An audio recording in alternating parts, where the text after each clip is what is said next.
All right. So welcome to the Great Decisions lecture series, lecture number 2 of 6 for this series. The series is designed by the Foreign Policy Association with the intent to inspire discussion on world issues. Our series is in partnership with the American Association of University Women and Bowling Green State University professors. I would first like to introduce you to our speaker and then to our topic that he will be discussing. Today, our speaker is Dr. Kefa Otiso. He is Professor of Geography, Graduate Coordinator, School of Earth, Environment, and Society, and Director of the Global Village at Bowling Green State University in Bowling Green, Ohio. He is also a commissioner on Ohio's new African Immigrants Commission.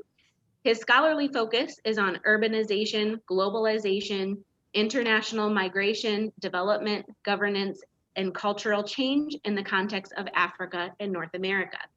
Today, he is going to be discussing China's role in Africa. The COVID-19 crisis has put a massive strain on what was growing a positive economic and political relationship between China and the continent of Africa.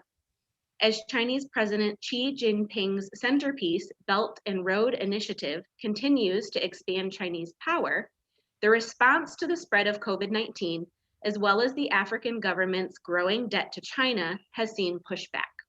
What are some of the growing economic and political issues between China and Africa? Thank you so much, Dr. Otiso, for being here and for presenting on this for us today. Well, thank you. Let me see if I can, I'll share my screen for most of the time. Okay. So we're able to move through the material a little bit quickly. I did incidentally do something similar to this talk maybe 2 years ago and also in some other forums. So what I'm using as a PowerPoint is may have a little bit more material than you might be used to, but I'm not expecting you to read it. I'm just using it to point out some things very quickly. And you know, just in the interest of time, and some of them we can come back to them later on at the end. And in fact, it kind of dovetails fairly nicely with the reading that you've already done. Usually, for my students, you find maybe a fraction of them have not read the article, but I'm sure that is not the case with the responsible citizens in front of me right now. So it would, I think it would make life easier in terms of you know, going through the material and also the discussion that we will have a little bit later on.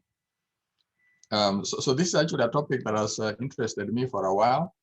Obviously, mostly because I do economic geography and globalization. So looking at, in particular, for example, how the US and China are competing in Africa and those types of issues.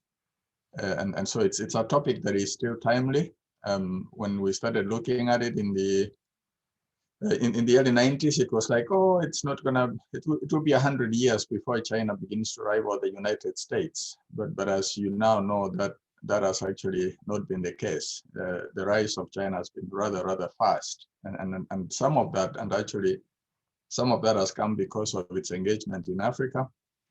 And forcing Europe and the United States to change their postures on the African continent. So with that said, let me just share the screen so I can go through some of the material that I wanted to cover very quickly, maybe in about 30 minutes or so, and then see what questions you have, and then we go from there.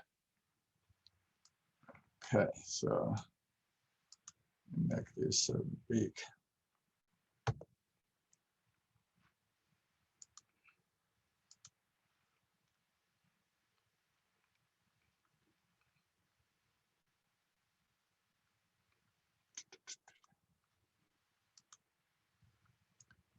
So can somebody tell me if you can see my screen? Yes, we can see your screen. Okay, that's good. So then I can make it a full screen so you're able to see more easily.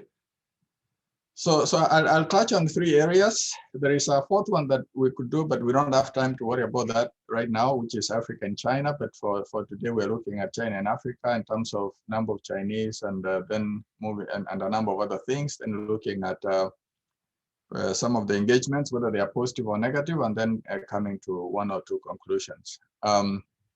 So the estimate is about 1 to 2 million Chinese people in Africa, but they tend to be highly concentrated in particular regions of the continent and in particular countries. So you do see that whereas Africa, the African graph is down here, actually most of the Chinese are in Southern Africa.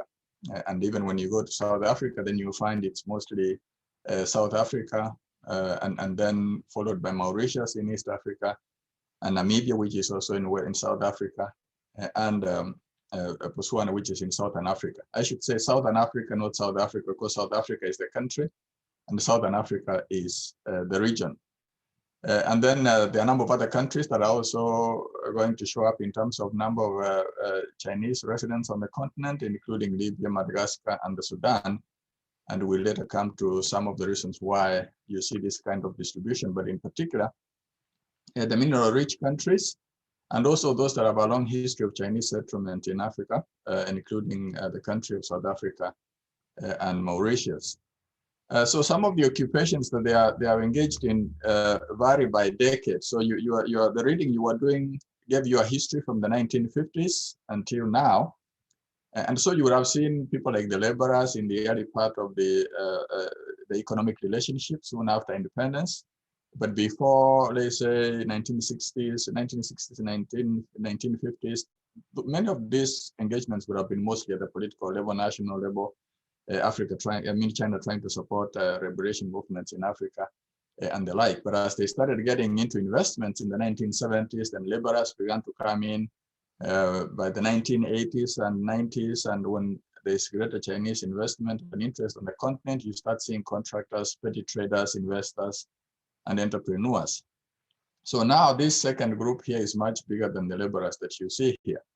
And the number keeps on increasing.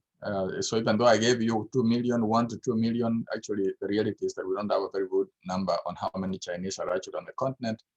But the number could even be slightly higher because they see the continent as full of opportunity compared, let's say, to China, a place where easy money can be made. But we also see that many of the Chinese in Africa are not very well integrated into the host societies, but it depends on what type of Chinese we're talking about, what we're talking about, the contractors, petty traders, investors, and entrepreneurs and laborers. Their level of engagement and integration into the host society varies by the type of individual that you're talking about. So they migrate to Africa for any number of reasons, historical reasons, particularly in countries like South Africa and Mauritius, where Chinese have actually been present from even the 1700s, even not earlier. Then there is the geopolitical dimension that began to be important in the 1960s as African countries became independent, and then China began to be involved in the continent doing any number of things. But in 1989, when the Tiananmen Square happened, China really turned big time to Africa in order to buffer itself from the pressures that it was getting from the Western world. As the Western world sought to isolate China, it basically reached out to create new friendships. And remember, one of the reasons for this is that you have a continent that has the highest number of countries, 54 in the world. So if China can actually have all of them voting for or supporting the Chinese agenda at places like the United Nations, that actually becomes a very big voting bloc. And I think China, perhaps more than other countries, including the US, realized early on the power of that high number of countries in terms of, let's say, advancing its global agenda.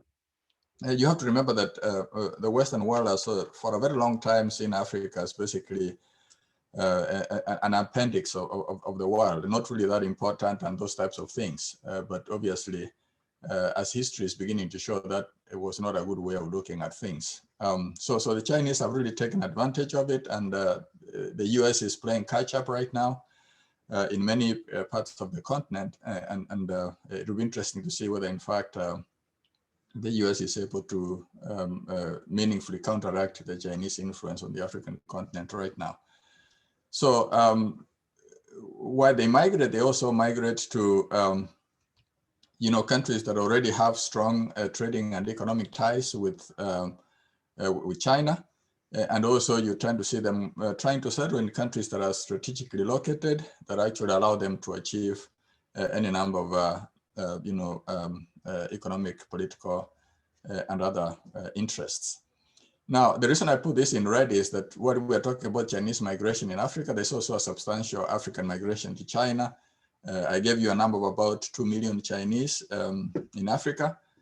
In return, we have about 500,000 Africans in China, and a large number of them are actually students, 61,000.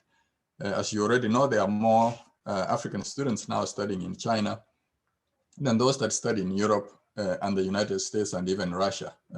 From independence to about the early 2000s, most African students would have gone to school in the US or Europe, and to a small extent in Russia. So notice that one country here is already hosting far more African students than Europe, the US, and Russia.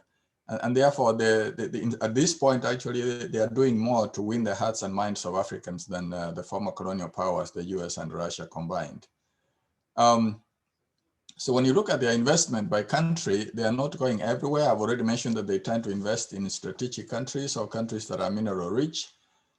So you see Egypt, Algeria, Nigeria, Ethiopia, Kenya, DRC, Republic of Congo, Angola, Zambia, and South Africa. And these are really the key economies in Africa in more ways than one. So then when you look at the industries that they tend to go into, it's mostly transport. And the reason for this is that the continent has a very big deficit of infrastructure, whether you are talking of road transport, rail transport.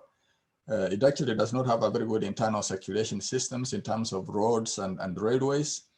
European investment in the continent for centuries has actually not produced the kind of infrastructure you would expect to be present by now. There's been a policy of deliberate neglect of the continent's transport needs. And even when the colonial powers were in Africa, each one of them made sure that actually they put in railways that make it difficult for Africans to connect. So for example, in a French colony, you would have a different gauge of railway.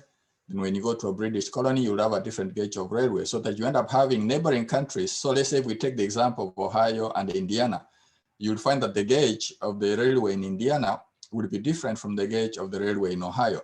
If the United States had that kind of issue, now remember the US has 50 states. So for now, let's just imagine that those are the 54 African countries. And each one of them has a different gauge of railway, which means that when you go from Indiana to Ohio, you have to unload the train and actually find a way of putting the same stuff on a different train in Ohio that is on a different gauge. When you get to Pennsylvania border, you have to do exactly the same thing. When you go to Kentucky, exactly the same thing. You can see how that makes life complicated and very difficult when it comes to trade and those types of things. So this is why this investment and concentration in transport is a very big deal. Remember also that a lot of the railways that we enjoy in the United States were actually built by British capital because at the time America was not rich enough to actually finance these types of things. So the involvement of the Chinese in African railways is not necessarily different from the involvement of the British in the construction of the railway infrastructure that we see in North America. Now, of course, since then, America has taken over that investment and built it up and modernized it and those types of things. But we should not underestimate the value of British investment in actually putting in these railways in the first place, and therefore helping to unite the United States. So what Britain did for the United States is actually what China is trying to do for Africa right now. And we shouldn't complain because we have had almost 200-300 years to actually do this from the Western world, but we have actually failed to do so. And then of course you see a lot of investment in energy, including power transmission lines and the like, and then a smaller investment in real estate and metals and those types of things. And then on the right side, you see the countries that they are mainly focused on, Nigeria and Angola and Ethiopia and on and on, Kenya and the like, because these are strategic countries for any number of reasons. So if you look at China-Africa trade, You'll see that at the bottom you have Chinese exports to Africa. So they are much bigger than Chinese imports from Africa. So in recent years, for example, in 2019, you did see that the value of China-Africa trade was 192 billion, increasing from 185 billion a year before. So actually growing rapidly, which you can see here. It was something like 5 billion in 2002, has grown to about 150 by 2019, and growing very, very, very rapidly.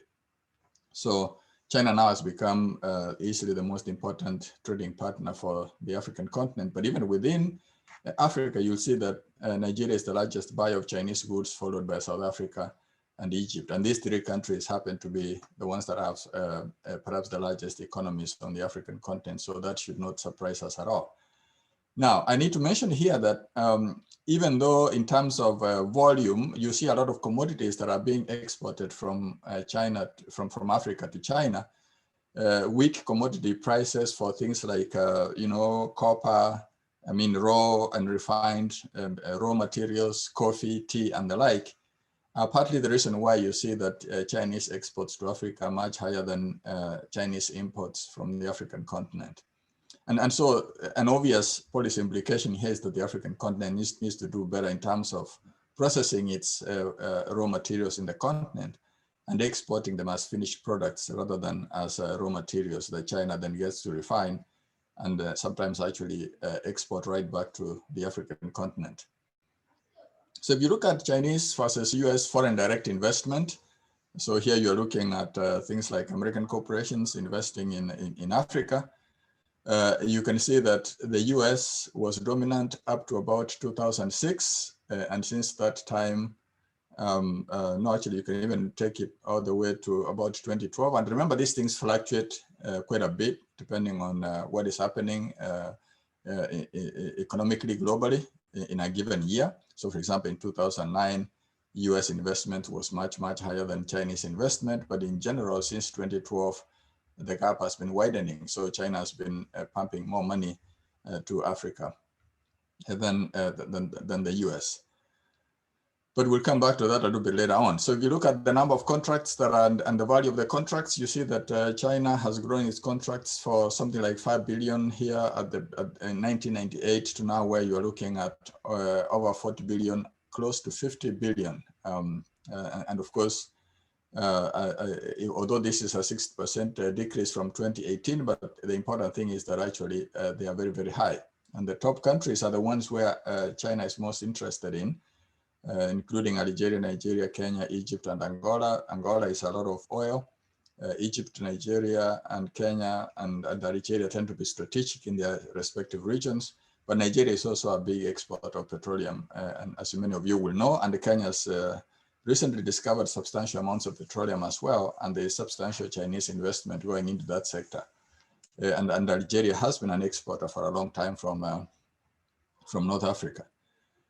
So you could do a contrast with American contracts in the continent on this same slide, but they will not be as substantial as what you see here coming in from China. And by the way, China sometimes also ends up winning even contracts that are financed by, they say, capital from or money from Europe and the US sometimes, because they tend to be cheaper, they tend to be faster.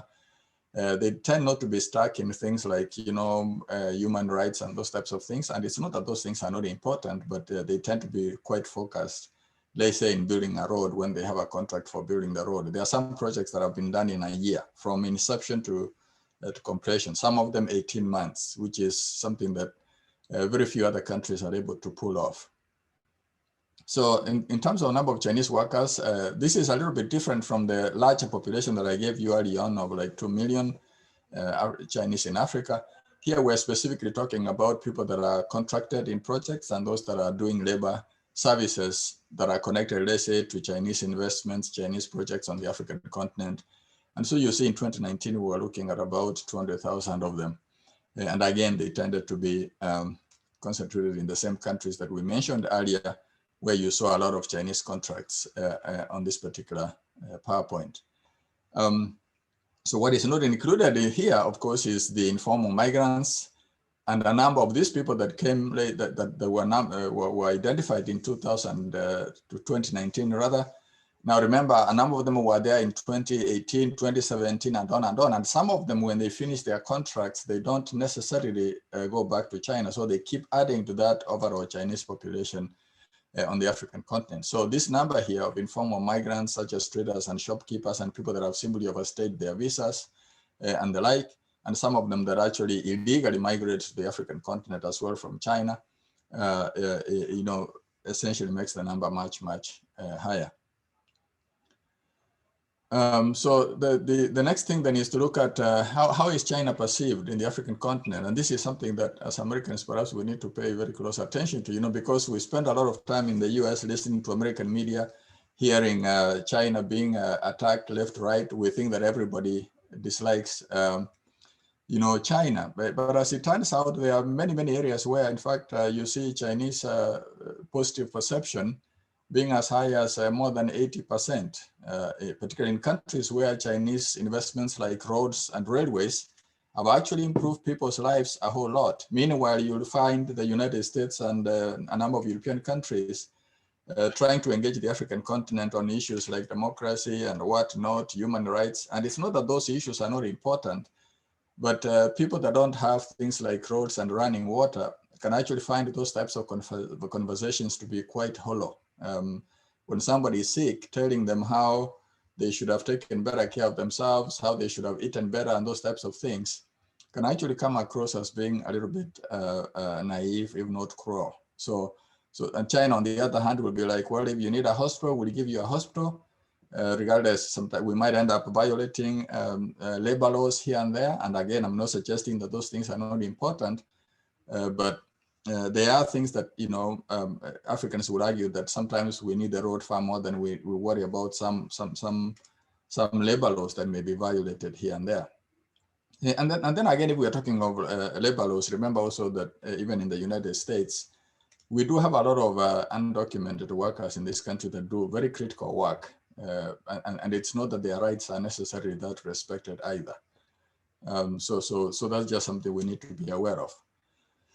But in short, you see that there are some countries where Chinese perception is not very high, but there are many others where it's very, very high, upwards of 50% to 80% because of the substantial difference that actually they have made. So in some places, you see China being seen as somewhat or very positive influence in their country. The average is 63%, which will make any politician happy if you were able to average that kind of number, you know, in terms of favorability ratings. But also at the same time, there are cases where Chinese image is seen in negative light, especially when talking of poor quality of products and the like. But this is not unusual because even countries like South Korea that started exporting things to the African continent in the 1980s, and even when the Japanese started exporting cars to the United States, their first cars in the United States in the late 50s, early 60s, were not particularly that good. It has taken decades for Toyota to become Toyota in the US to be respected. Initially, it was just a tiny toy that most Americans never paid attention to. And in terms of influence, you can see that China ranks second after the US when it comes to looking at, let's say, the favorability of the US development model. But in some other countries, actually, the difference between Chinese and the US development model is actually lost. You end up seeing these percentages being almost equal. So in other words, you can see that from a country that wasn't really doing a whole lot in Africa 2 or 3 decades ago, to be able to rival the US that has been there for a much longer period of time is something that we need to think about seriously. And your article does say a number of things in terms of how that can actually be achieved. So very quickly, a summary of the positive roles that China has been able to achieve in Africa. Then I'll follow that by negative roles, and then we'll conclude and see what sorts of comments you might have. So this is a quick list of like 10 things. And you'll see at the top, depending on what is on a slide, I'll say whether they are cultural or economic, and don't be surprised if some of them repeat, because they are different points. So in terms of Chinese migration, you can talk about this contributing to enriching Africa's culture. and expanding opportunities for Africans, as well as Chinese immigrants have brought new products, new ideas, and new innovation. We know that America is a country of immigrants, and just like immigrants in the U.S. have contributed immensely to the U.S. economy for a very long time.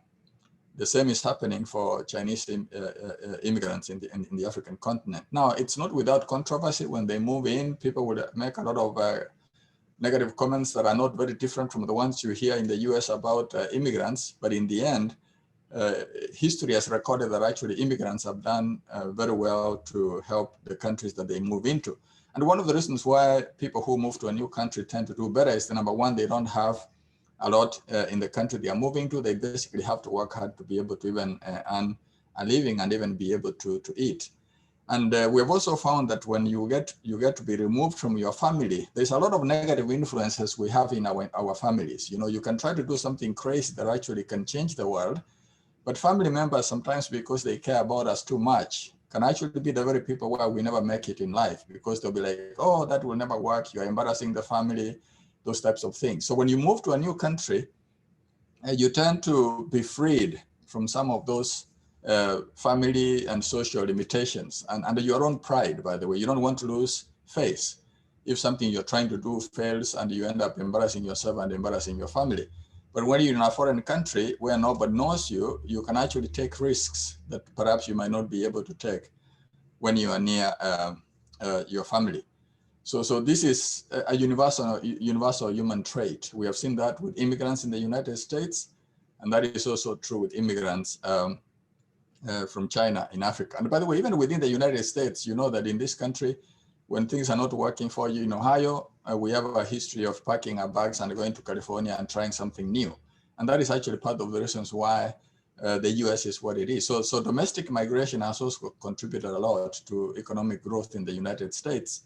And that's why I was talking earlier on of the need for this infrastructure within the African continent to actually enable Africans to travel more easily within their own continent and learn from each other, gaining new ideas, new products, new perspectives, and those types of things. But Chinese competition is also waking up Africans because we know, by the way, this is something you probably, if you ever read, if you ever went to Sunday school, you probably knew from Proverbs there is something called iron sharpening iron. In other words, people make people smarter. We should not shy away from competition from immigrants and whether they be Chinese or not, because they have as we come into contact with each other and we are talking and we're interacting, we end up getting better. You cannot have a national football league of one team.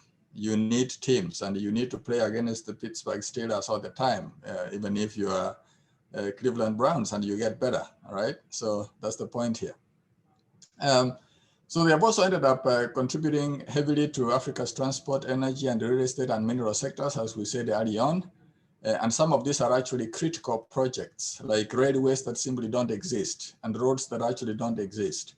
Railways that actually should have been built, let's say, by Western powers over their almost 400 years of engagement with the African continent, but which have never been built for any number of reasons. And so some of the first economic growth that we have witnessed on the African continent has actually come on the heels of Chinese investments in things like infrastructure. And of course, we shouldn't forget the fact that, you know, if you look at the map here, you'll see that the Chinese have invested in standard gauge railways across the continent here. One of the things I need to mention, particularly, you see standard gauge, standard gauge, standard gauge, standard gauge. This is actually something that European powers failed to do on the African continent. So for example, if you go to Nigeria, you'll see a different gauge of railway from this country here that used to be a French colony. So in other words, as I said early on, you cannot put goods on a train and expect that actually they'll be able to make it all the way on the same train to this country here. When you get at the border, you have to unload the train completely and put it on a different train because the railways are on a different gauge. So they don't talk. It's almost like switching from driving on the right to driving on the left. You know, it's not gonna work. It simply makes things very, very difficult. So Chinese are also now the top investors in many African countries like Uganda, and also their technology transfers that you see across the board, as your booklet also mentioned.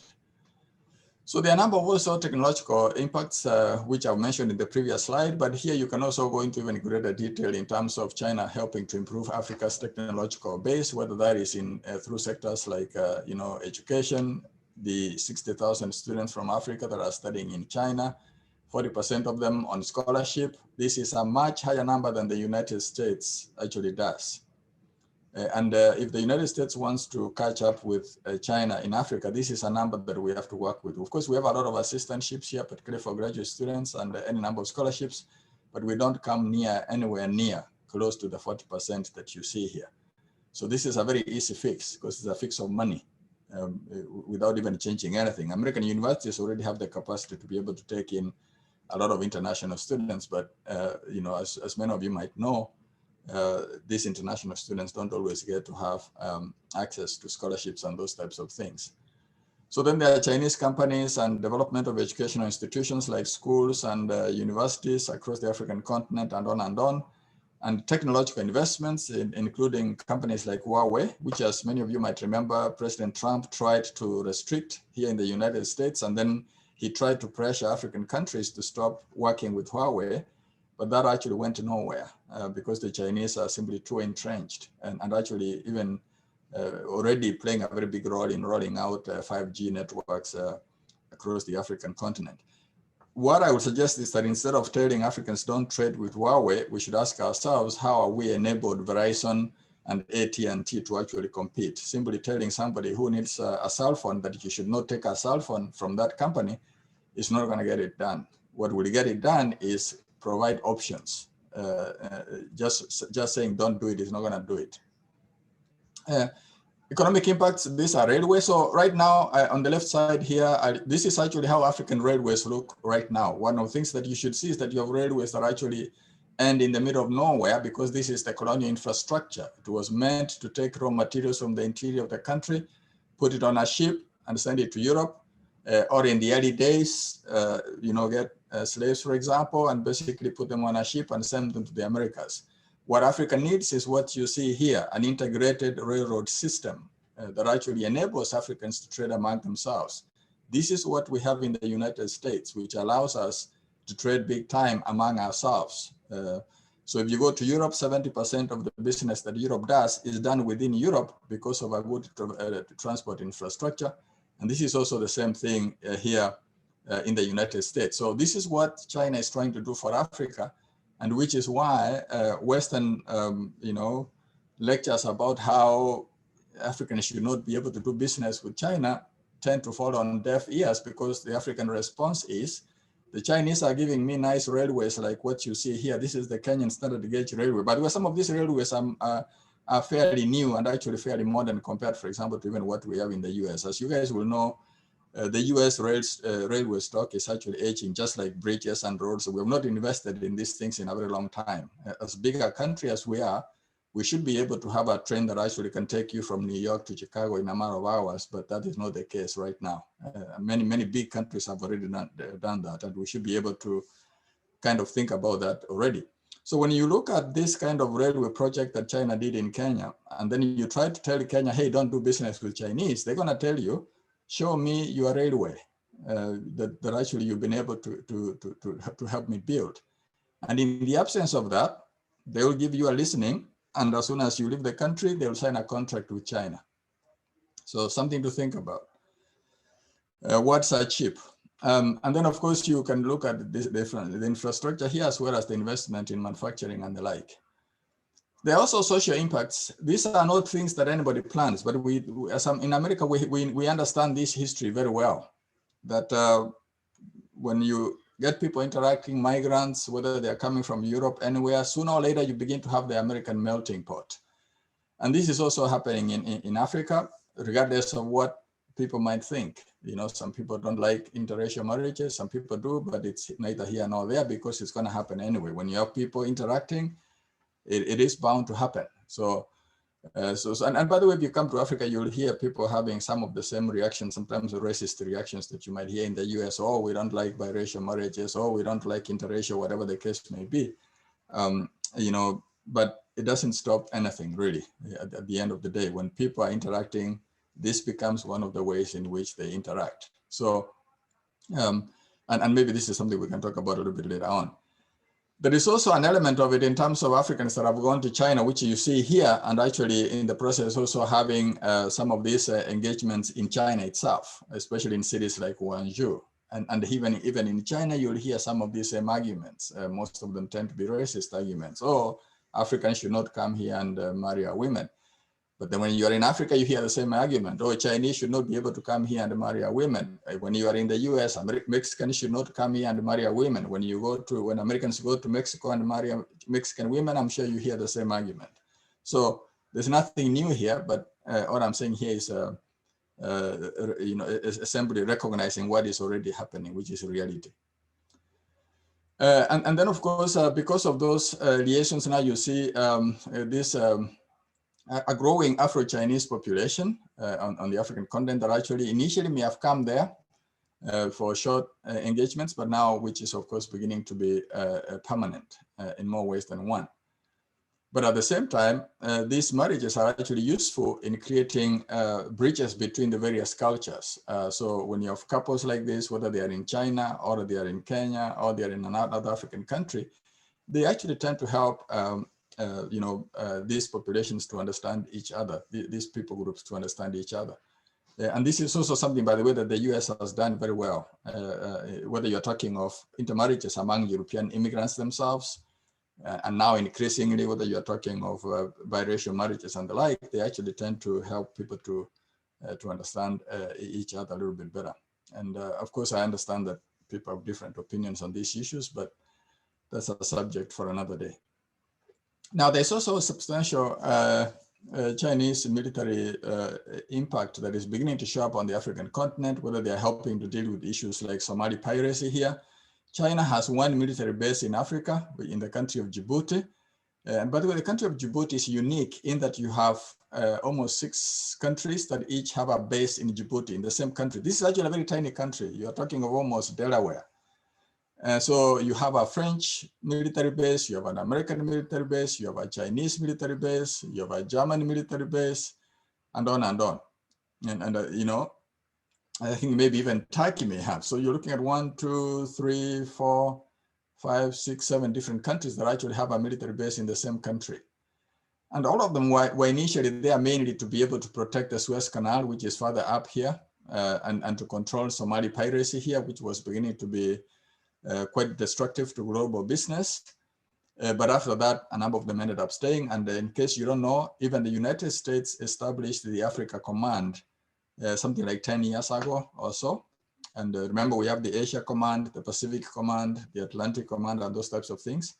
So we recognizing the importance of this continent, especially after 9/11, we ended up recognizing the need to have an Africa Command, which now is based in Germany.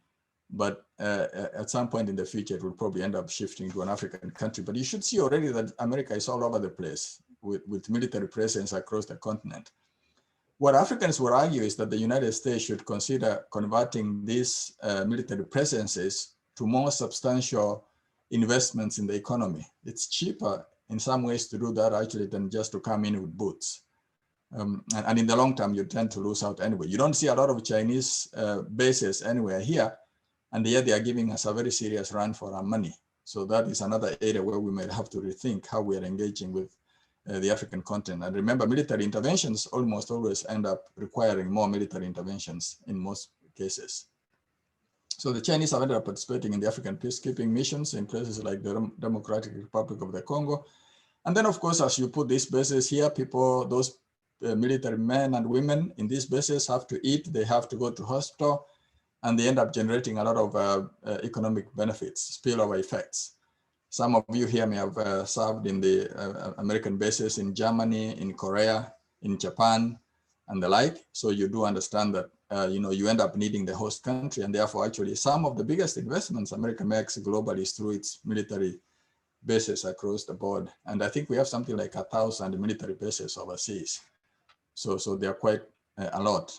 These ones that you see in Africa are not as widely publicized, by the way. And a lot of Americans don't even know that we have a number of very, very serious, military engagements with the African continent, but it tends to be under wraps a little bit. Not least because we tend to have a very interesting history with the African continent, just to put it mildly. So, but these engagements are also not all positive. So some of the what I called positive a second ago can actually also be turned on its head and be seen as negative. So I'm not going to read the entire thing that you see here, but at least I'll mention the first point here, which is that a number of Chinese traders and producers in the African markets have actually created very strong competition for locals and even displaced some of them. So it's not unusual to go and see Chinese people in some very rural areas of Africa selling things like shoes and selling groceries and the like. And the local people will say, "Oh, I'm supposed to be the one selling groceries. You shouldn't be getting into some of these small businesses." Basically, think of the same conversation we have had in the United States between Walmart and some of the local businesses. If you're in Bowling Green, many of you here remember when Walmart used to be a tiny business in town. There was a lot of smaller businesses on the south side of the city. And then we ended up having a Walmart supercenter, and you've seen how that has ended up wiping out a number of smaller businesses. Now, you can argue that it has also revitalized the south side of Bowling Green, but you can also find a lot of people that are not happy that Walmart came to town. And particularly in small towns across America, I'm sure many of you know that there's a movement to get rid of Walmart. And some cities don't even allow Walmart to come to town because of how it will end up affecting smaller businesses. So it's the same argument, but some people will say Walmart is simply making you better. You were not a good business person in the first place. Otherwise, you would have grown your company and Walmart would not have been able to displace you. That's an argument we can have for the entire day in terms of advantages and disadvantages. But in this case, even though I see the value of competition, I'm saying that the same thing can actually be negative. The Chinese are able to have lower product wages, because they can import a lot of their stuff fairly cheaply from China. China has export subsidies that allows Chinese products to be cheap even by the time they get on Africa. Chinese investments in Africa tend to be duty-free, whereas Africans are not going to have the same things in their own country, and on and on and on. And at the end of the day, when you combine all these benefits, even if sometimes also the Chinese can actually end up bribing some local officials, therefore contributing to the corruption problem. And notice that everybody who comes to Africa is not necessarily coming and contributing positively, because Chinese have actually been able to go even into areas like sex work, which is actually fairly low down the scale of what you might consider to be an engagement. But you do see them in places like Cameroon and Uganda. And then, of course, there is the exploitation of African and Chinese workers, because as I said earlier on, when some of these companies come to Africa, they tend to be not as much respectful when it comes to things like human rights and the like. So when you combine all these things together, you can argue that Chinese investments has actually made some things worse than they found them. And then, of course, there is the disruption of, like I said a minute ago, of this African quote-unquote commercial sex work by Chinese workers. Some people will say that this is supposed to be done by locals. I'm not sure that there's anything positive we can say about this work, but we all know we're people and it happens. We may not like it, but it happens. And then you see the issue of like biracial babies, as I said early on. Some people would not be happy about it. Some people will, but it is happening. So then there is the legacy of some of these kids. And remember, these are new people groups that Africans are not necessarily used to seeing. So if you look different, you can actually be discriminated against in that regard. And sometimes these babies are created by liaisons of, let's say, Chinese workers that are building a railway, and then when they are done, they go, they leave the kids behind. But this is not something we can make a whole lot of noise about as Americans, because we have our own legacy in this area when it comes to our military engagements in Vietnam, in Korea, in Japan. It's not just the Chinese that are leaving their babies in Africa. Even Americans have left their babies in other continents. It's human history. It's what it is. And earlier than that, when Europeans were there, they also ended up having their own biracial babies with local folks. So people who complain about biracial Chinese African babies sometimes are better off looking at the longer history. So which is this necessarily better than, let's say, a Chinese African baby, than, let's say, a European African baby, and isn't a baby after all? It's a human being at the end of the day. So, but sometimes people can be funny sometimes. but the point is that if these babies are left abandoned, then that's perhaps something we should talk about. But that's my opinion, but I'm sure you have your own ideas on some of these issues. So then some of the solutions that used to be used by Africans to deal with out of wedlock babies are no longer working because the Chinese are not there to take care of the babies. And of course, some of them may end up leaving them behind and simply disappearing. And in the United States, we know the problem of sham marriages. Sometimes people can marry Americans to get green cards and citizenship. And the same thing is also showing up in Africa with some Chinese contractors basically marrying local women, not necessarily because they love them, but because it will make them able to access certain benefits of citizenship. By the way, this is a very old history also. And we have seen it in the US, we've seen it in Europe, we have seen it in Africa. And by the way, every people group participates in it in one way or the other. Finally, if you're looking at this military engagement, you know, I gave you a positive side of it, but there can also be a negative side of it in the sense that initially the Chinese base here was actually fairly small, like 1,500 people, but it's been growing ever since. You can talk of growing Chinese military weapon sales to Africa, which is what you see here on the right. So notice that in 2000, 2004, it was actually a small number, a small figure. Something like, you know, maybe $2 million as it were, because these are figures are in millions. But as you can see, that number has gradually grown. The US is a big player, has always been. France used to be small, but is now quite substantial, particularly in its former French colonies. And Russia by far is the largest exporter of weapons to the African continent. As many of you will know, AK-47 guns and those types of things tend to be fairly rugged and much cheaper, and therefore much more able to be exported to the African continent. But China, which never used to be anywhere on the picture in terms of military you know, hardware exports to the African continent, now has a growing business in that area. So the Chinese military presence may very well be there basically to protect Chinese interests, not African interests. And at this point, nobody knows if Africa were to unite and one day require all these foreign bases to close. Will these big countries leave, or will they basically turn it into a military occupation? And some people have argued that Chinese military presence in Africa is undermining democracy in places like Uganda and the like, because the Chinese have ended up investing in a lot of surveillance technology that they use in China to monitor the population. The problem with this argument is that actually, if you look a little bit closer, you'll find that even American companies have been more than willing to sell the same stuff. And by the way, if you've been to New York, you've been to a bigger city lately, you know that cameras are everywhere.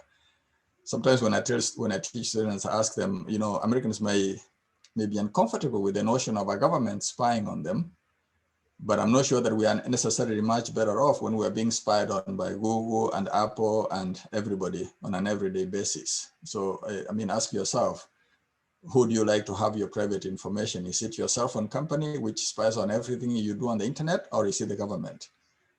Don't you lose at the end of the day, regardless of who is doing the surveillance? That's a conversation maybe for another day. So let's conclude. Very quickly, substantial Chinese migration to Africa and growing.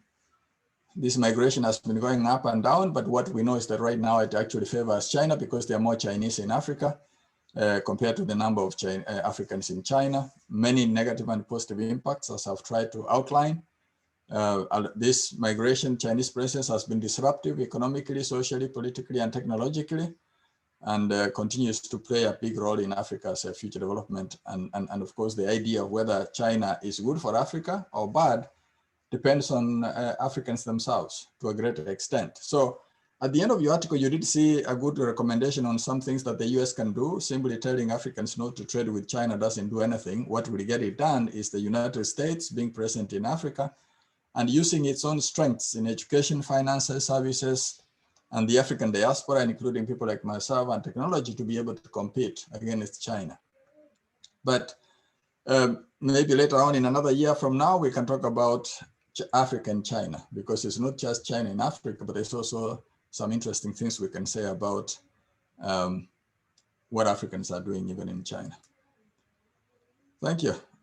That's 49 minutes. Okay, good. Sorry, maybe I went too long.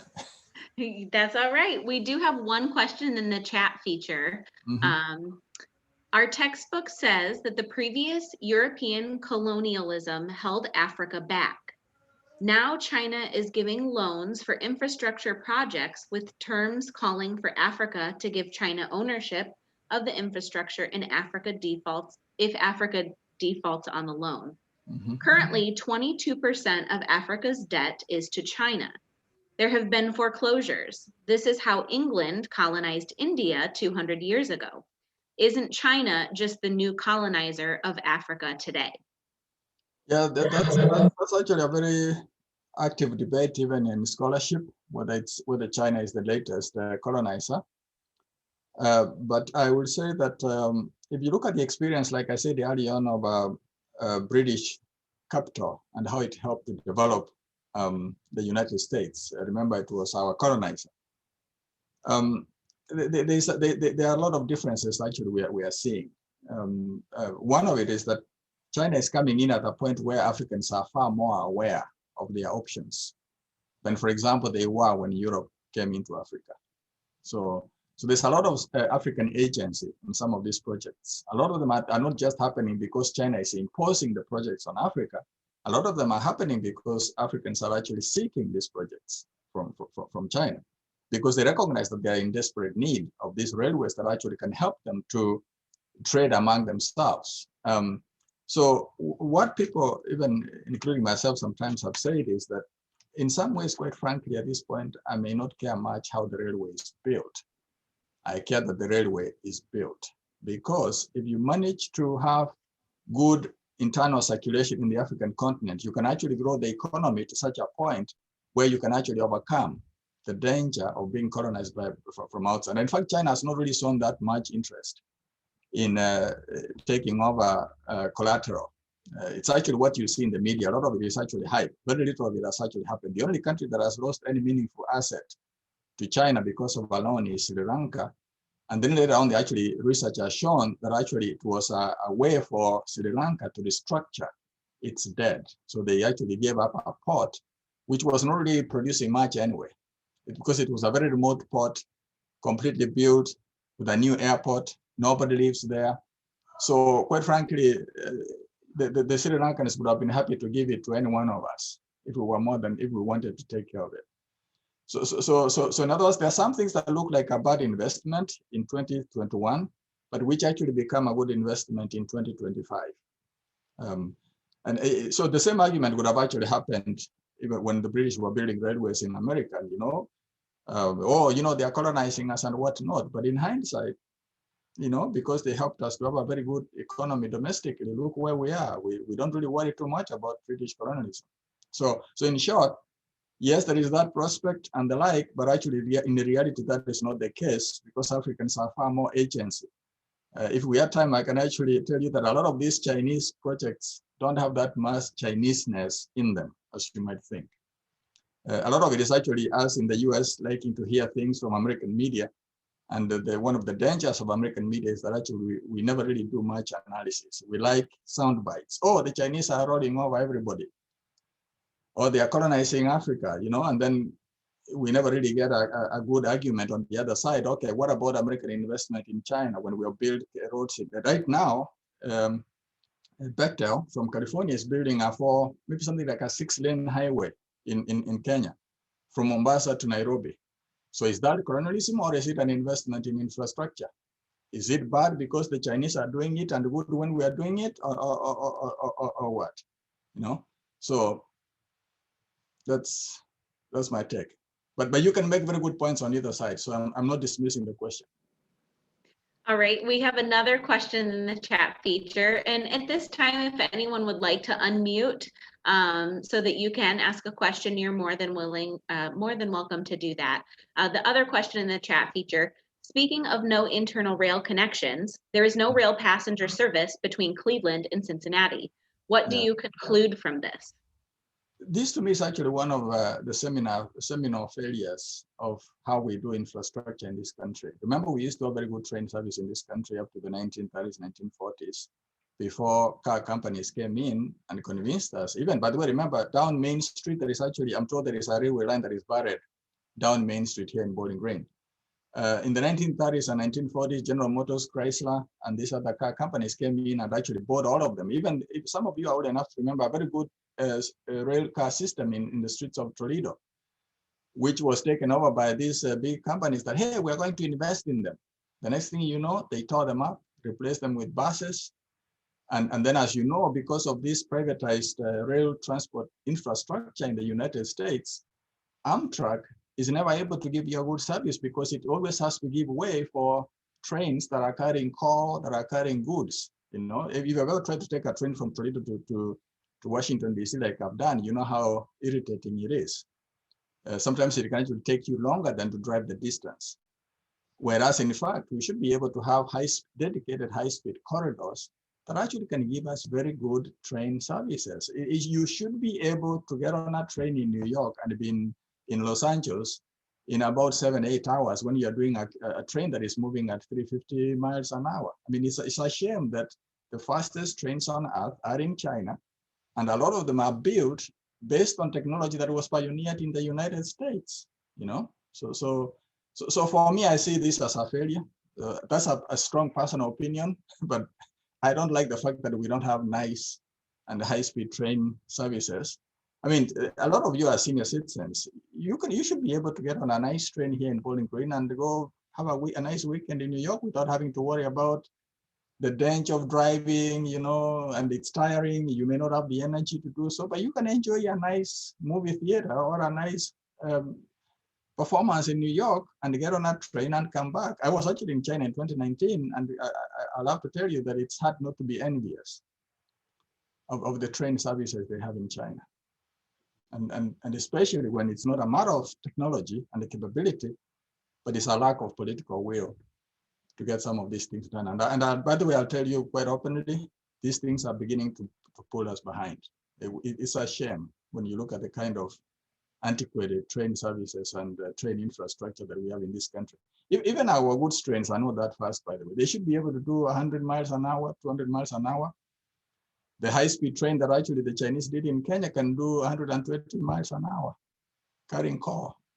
The one that goes through Bowling Green here, you'll be lucky to get 70 miles an hour.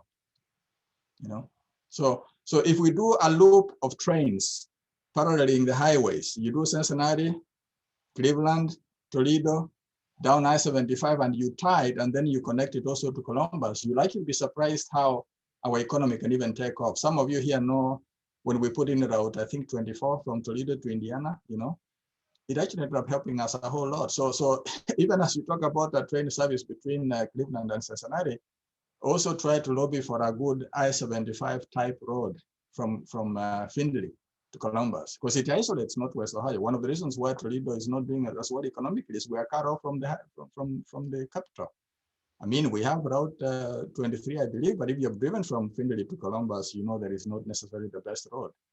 And we should be able to have a highway. So it's not just the railway that we are lacking. We are also falling behind in some areas, even things we think we do well, like roads. So we are falling behind there as well, quite frankly. And it's one of the reasons why, as a country, we might actually find ourselves falling behind, because we are not investing in things we should be investing in. And if you're looking for one political statement from me also, if I've not said one already indirectly, I just think that we're overspending money, for example, on the military. We spend more than like 10 other countries combined. We spend far more than Russia, or Europeans, China, all of them combined. We spend more than them. There's nobody stupid enough to attack the United States directly on the military front. So we can still be a superpower, but take maybe 200 billion of that money and give ourselves a nice infrastructure, which then will give us a strong economy. And by the way, you will not be able to be a superpower for long if you lose the economy. A superpower is three things: a big economy, which pays for a big military, which gives you big influence. As you start to fall behind economically, it's a matter of time before you cannot afford a big military. And by the way, that is still answering this question of a railway from Cleveland to Columbus, because what it will do is improve the economy and make it easier for folks like yourselves to be able to move around. I'm much younger than most of you here, but it still tires me to drive from Bowling Green to Washington, DC, something I can actually do on a train, which it gets to be done very easily in China. You can get yourself a newspaper, a nice book, and basically by the time you get to Washington, DC, you're through the book, you've had a nice lunch, you have enjoyed yourself, you feel better about yourself, you're productive, and you grow the economy. What is wrong with that?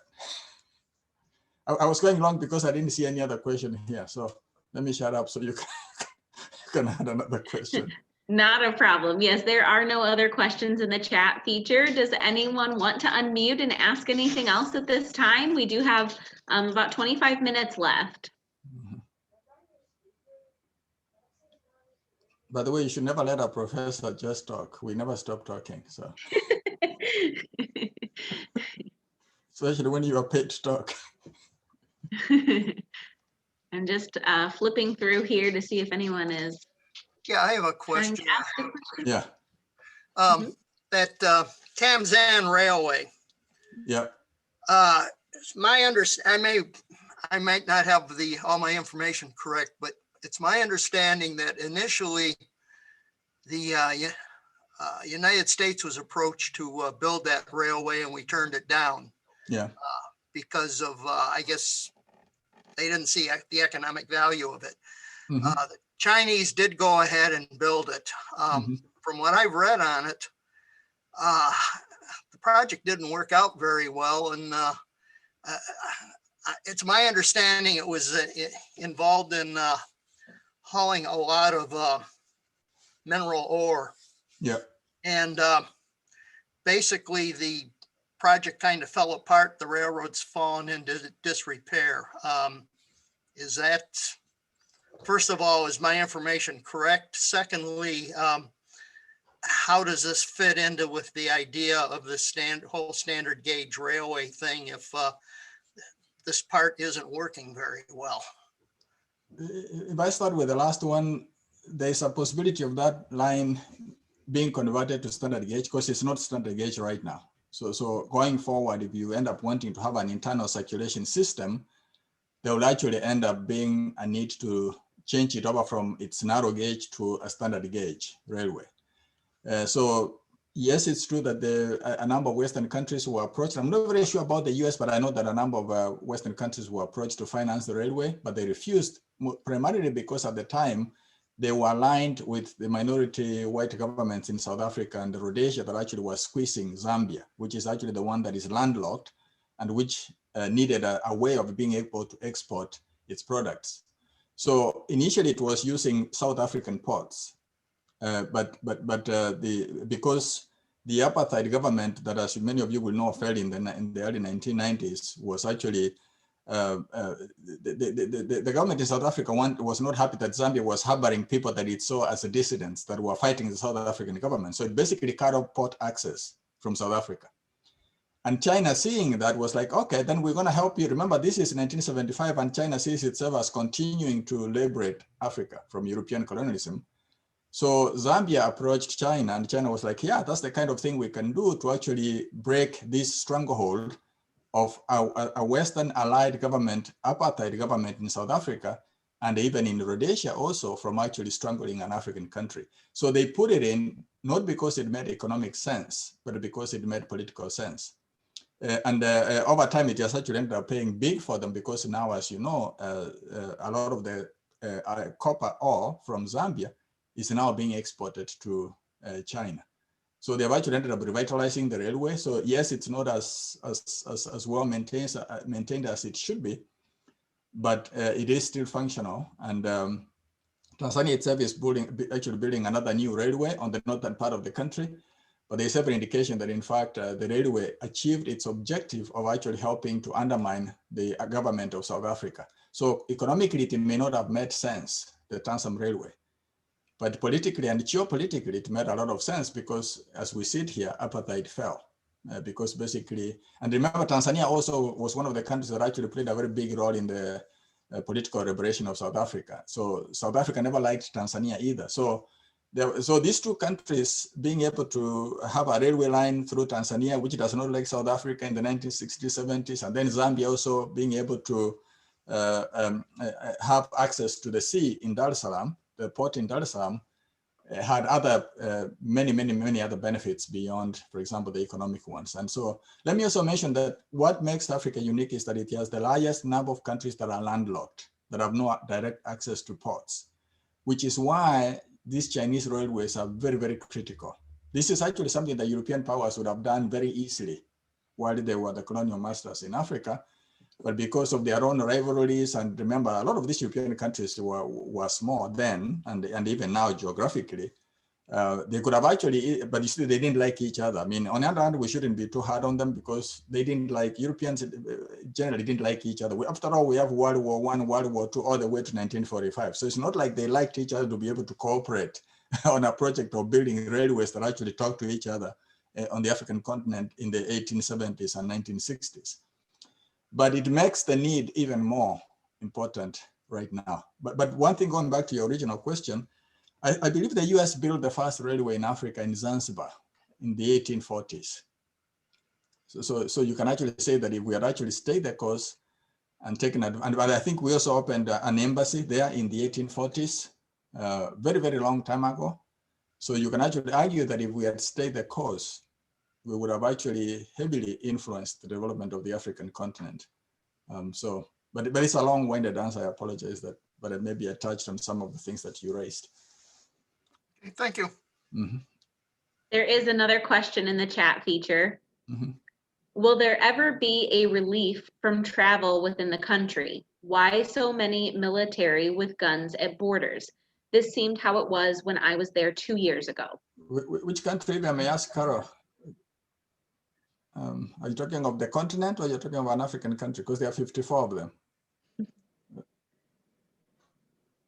Carol, you can unmute. I wonder, which country did you go to, ma'am? Did you? Ask her to unmute here. Yeah. But go ahead. Go ahead.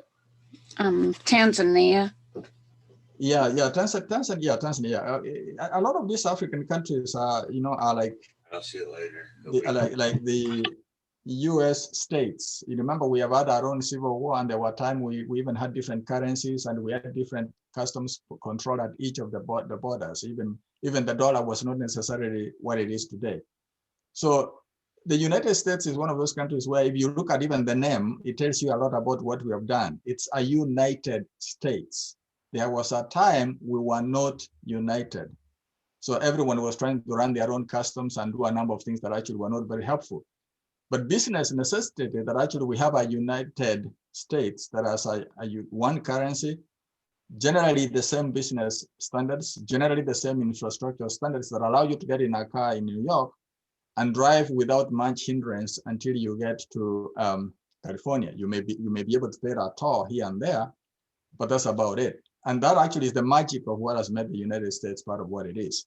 Now, the colonial history of Africa, including what you are describing in Tanzania, is that you end up having these small states, each having their own border customs. They don't necessarily like each other. They are doing their own thing.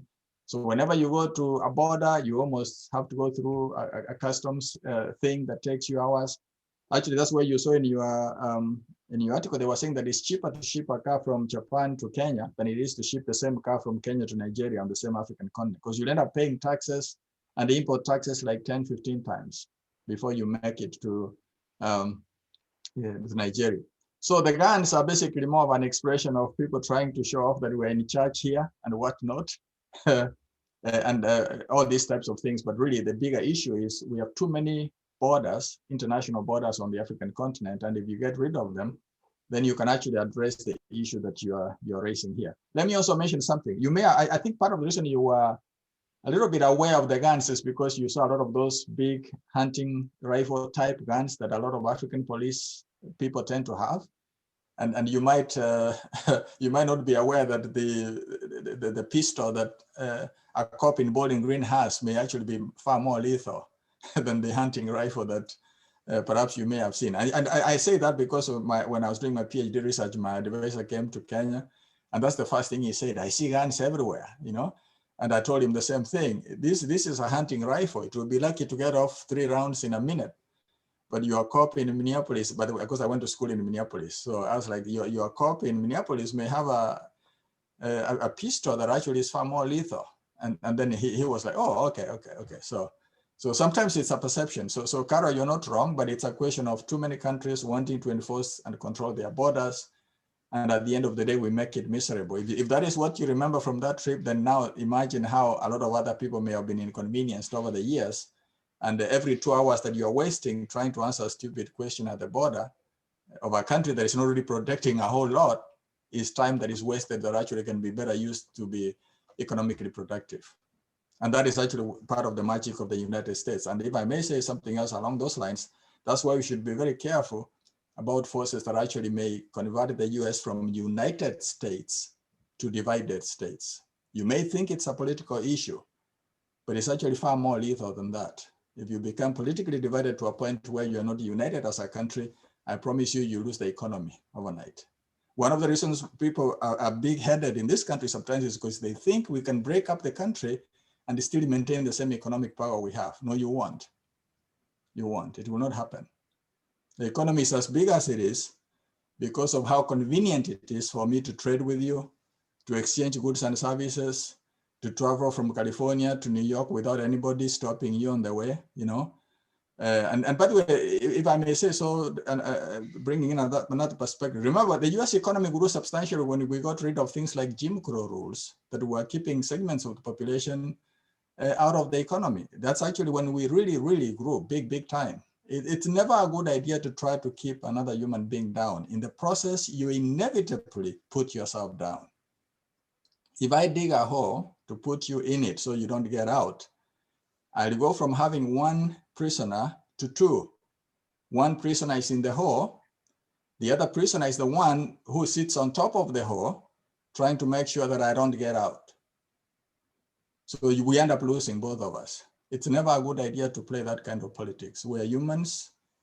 If God was pleased to make you the way he made you and make me the way he made me, that is an executive decision that was made somewhere else. And you and I have no business running our mouths against each other over something that we have no control over. And by the way, there's a lot of implications if we take that thing to heart and think about how we can work together to build a big economy. And that's also maybe a good point for me to say, this is a presentation to the Good County Commission on Aging. There is also... Come on in. Go ahead, Marilyn. Oh, I have a question. Yeah. I know with this pandemic that we all are wanting vaccines, and I've heard on NPR that it may be years before the vaccine gets to Africa. And I know there is a Chinese vaccine. Yeah. I wondered how this is all working out in the medical experience. No, first of all, Africa is not going to need the vaccine as much as the United States. Africa already has a very high vaccination rate when it comes to things like measles, things like tuberculosis. And we are now finding from research that those other vaccines actually help to prevent the seriousness of COVID in the African population. Remember, this is why you have places in Africa that actually have infection rates as high as 60%.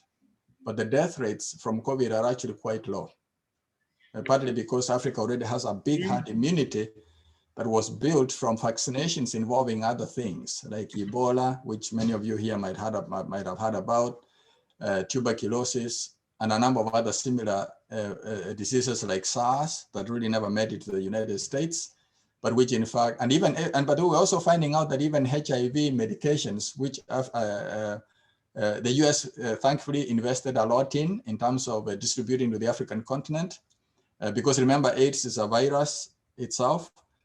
Research seems to indicate that even AIDS medications, which a lot of Africans are taking, not all of them, but a lot of Africans, is actually also helping to lower the death rate of Africans from COVID-19. And then the other thing is that I think there are something like 70, 80 candidates of vaccines that are either in development or have been released across the globe. Some of them are coming from China. People are saying, well, the Chinese vaccine is not good. But really, part of the reason we are saying that is that the Chinese have not necessarily published the data on their vaccines and what is in them. but it doesn't necessarily mean that they are bad. By the way, India is almost self-sufficient when it comes to the development of vaccines. They are not necessarily relying on American vaccines either. And so that's another thing that, and I hope many of you know that actually in some cases it's much cheaper to get some medical surgeries done in India. There are actually a number of Americans who go to India for certain things like hip replacements because it's simply much cheaper there. And it's actually world-class medicine. Don't think that it's going to be third world. So in short, what I'm saying, Marilyn, is that yes, the vaccine might take longer. We don't know that, but I do know that a number of African countries have already bought the doses from, let's say, the Oxford vaccine from the UK. A number of them have already paid for the Pfizer vaccine and a number of others from the US.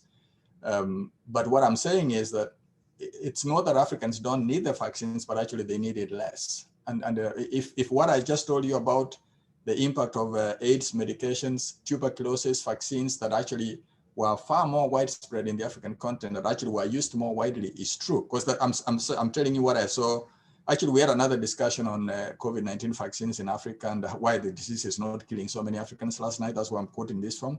So we're seeing research to the effect that these other vaccines that were used for other diseases and medicines that were used for other diseases might actually be part of the reason why Africans, even though they are having high infection rates in some parts of the continent, like Nairobi, 60% in some cases, are actually not dying as much from the disease as we are dying in the United States. Also remember that Africa is the youngest population on earth. Something like 60–70% of the population is below age 30. So they are not as vulnerable in the first place. And this is also the reason even as you are senior citizens, encourage your grandkids to pay attention to Africa. This is the continent of the future.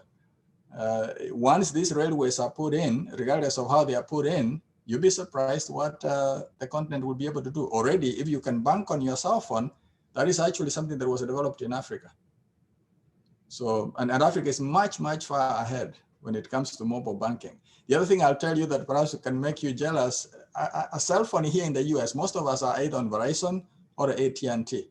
If you go to a lot of African countries, their cell phones have dual SIMs. Some of them have 3 SIM cards on them. So they receive AT&T and Verizon and T-Mobile simultaneously. And when you make a phone call, the phone automatically picks the cheapest to make the phone call on. You know, and they bank on phone everywhere. So they don't have to go to the bank. So there are some things that don't think that we are advanced in everything. By the way, there's a lot of things we are behind some of these African countries. So we shouldn't sit on our laurels and think that, oh, we are the United States, everybody will always listen to us. No, people are moving very, very rapidly. And I think if you read the article, you should have seen that the point of the article was that we are falling behind China and we don't have the luxury of fighting among ourselves over stupid differences while somebody is having our lunch. I think that's something all of us can understand. Another question in the chat feature. Is there an effort to create something like an African Union similar to the European Union that could help standardize currency and trade between the African countries? Yes, there is, and it took effect on January 1st, 2021. It's called it's actually the African Union has been forming for a long time, and they create the African. Actually, it was mentioned in your article, and I apologize that I forget the name, but I know what it is. There is an African Union that is in the formation, and actually a lot of these Chinese railways are being driven by the African Union, because the goal is to form a United States of Africa by 2063. It will actually be quicker. It will actually be sooner than that, because a lot of these young people in Africa are becoming tired of national governments that are not producing. Some of the migration that you see from Africa to Europe is because of economies that are not producing enough for the young people in these countries. When you're having a population of 60% of your people are young, and then you start talking of unemployment rates in some countries as high as 50–60%, that is how revolutions are born. And so there's a lot of pressure. And quite frankly, this is why this discussion, and I'm not saying that the discussion is not important. A discussion of, hey, China is colonizing you, is not as important to many African countries, because they are like, yesterday I did not have a railway line, but today I have a railway line. Let's talk about how to pay for it tomorrow. It's like you are sick today, you go to Wood County, they ask you for $1 million. Either you give me $1 million, they put a gun to your head. You guys understand I'm talking figuratively. They are nice people, I use them. But you understand what I'm saying. They put a gun to your head and say, you know, unless you give me $100,000, I'm not gonna heal you. And you know you are dying. You're not gonna worry about the money. You'll tell them, heal me, and then I'll go and work at McDonald's and pay you, you know? So in other words, when people have a need, they don't really pay too much attention to some of the things that exercise you and I even tell my students, when an immigrant is hungry in Mexico, they don't read American laws in terms of whether they allow for immigration or not before they come. They're hungry.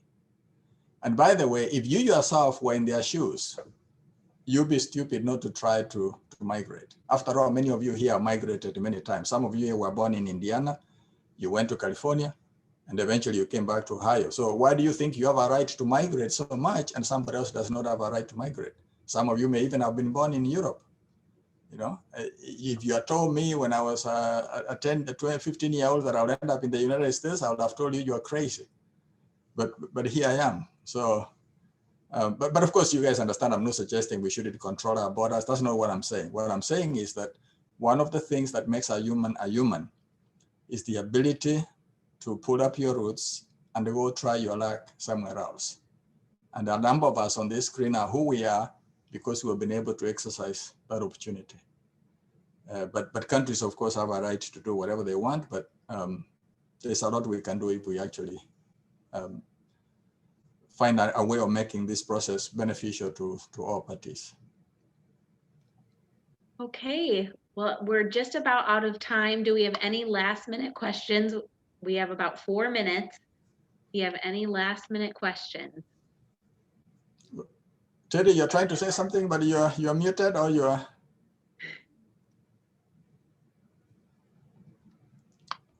Is Rick trying to say something?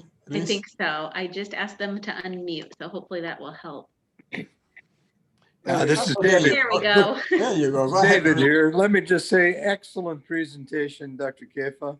Thank you. Thoroughly helpful and Okay. matches much of my own experience.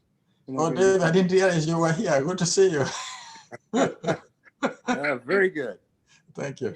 My question centered about students coming over to the United States to study. Yeah. You know, the number of people going to China just seems so large. And it's like, I understand our president, our ex-president, our late president, was the way he was. And with the pandemic, it really discouraged people. I hope you see that the number of students coming over will increase eventually. Or what do you think about that? Yeah, it will come back. You do see that some of it was COVID related, but some of it was also the policies of the previous president. Now, given what you guys have read in this article, isolationism is not going to work in this day and age. It will simply create room for other people to eat our lunch, you know? And quite frankly, I'll be the first one to tell you that migration is not easy. I've been an immigrant, a recent immigrant compared to most of you here. So I know the challenges of that issue. But let the immigrant decide whether they are coming to study here or not. But if we put up, these walls, remember these kids, even in Ohio, they contribute something like $400 million to the Ohio economy. And then you tell them not to come, all of a sudden we don't have that money. Remember, this is money that is made in China that is spent in the United States. It's actually one of the best exports that the United States has right now. And then remember, when somebody goes to school in Bowling Green, the chances of them liking the US are very high. I tell my students all the time, pay attention to this international kid sitting next to you, because this is a future business partner. You don't even need to be introduced. They actually brought themselves to the United States to meet you, you know? So these are cheap ways for the United States to actually trade with these countries. And speaking of that, we have a Welcome BG thing that I'm part of in Bowling Green that is actually trying to make sure that some of these international people, not all of them, some of them settle in the city. Because you guys know that we are an aging population. I don't need to say anything about that. You already know that. We are not going to be able to maintain the economy of Bowling Green with a very old population. I like to tell people that, you know, I don't like the discussion sometimes we have in the US, oh, you are old now, we don't pay attention to you. Everybody should be young. That is a foolish discussion. A healthy population should have a good number of older people for the experience, for their wisdom, and a fair number of young people.